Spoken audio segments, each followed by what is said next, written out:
हमने उनके तमाम ये जानते हुए कि पहले भी रिलेशनशिप में रह चुका है, चेहरा भी ऐसा कुछ नहीं था जिससे कोई स्त्री अगर टैलेंट के सिवा क्या आकर्षित हो सके। और आपकी जैसी स्त्री कैसे, क्या क्या वजह थी? नहीं, इतना उस समय कोई सक्सेसफुल भी नहीं थे वो, इतने की स्ट्रगलर थे, आप भी कर रही थी स्ट्रगल, वो भी कर रहे थे। तो सवाल तो उठता है कि खूबसूरत मर्द को इनकार करके ऐसे पुरुष की तरफ जाना जिसका बैकग्राउंड भी ऐसा रहा हो। नहीं, इतना लिखने में शायद मैं अभी लिख पाई, ये थोड़ा मेच्योरिटी आ गई, है ना, शब्द भी आ गए, इसलिए ये सब चीज़ें लिख पाई। लेकिन उस समय इतना सोचा नहीं था। उस समय कि क्या होता है ये स्वतंत्रता और क्या होता है, उस समय सोच नहीं थी। ये था कि ये अच्छा लगता है, ये अच्छा नहीं लगता। दूसरा, पुरी साहब बहुत संवेदनशील बहुत थी।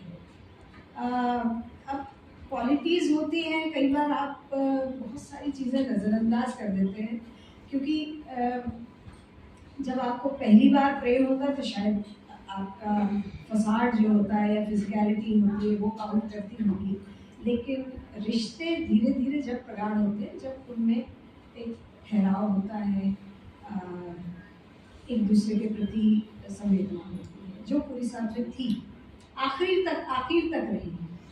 लेकिन आपने खुद से इस किताब में एक सवाल पूछा है कि पूरी साहब से मिलना वरदान था या अभिशाप। इस पूरे प्रोसेस को, पूरे संबंधों को आज आपको क्या लगता है, मुझसे मिलना वरदान था या अभिशाप? जितना आपने जीवन में झेला है, बहुत ज़्यादा झेला है उनकी वजह से, उसके बाद भी अगर आप उनको वरदान कहती हैं तो आप बताइए, उनसे मिलना वरदान रहा या अभिशाप?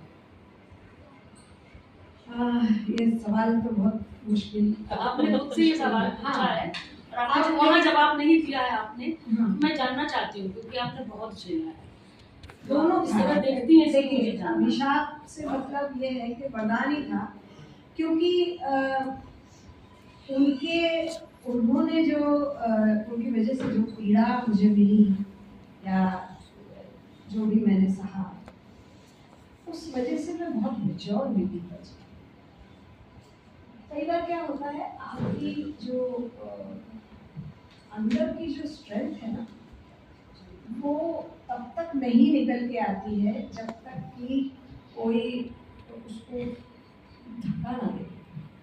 तो वो धक्के के बाद मुझे पता पड़ा कि मैं बिल्कुल नहीं टूटी, मैं एक चट्टान की तरह खड़ी रही और अपनी ज़िंदगी को और अच्छी तरह संवारा।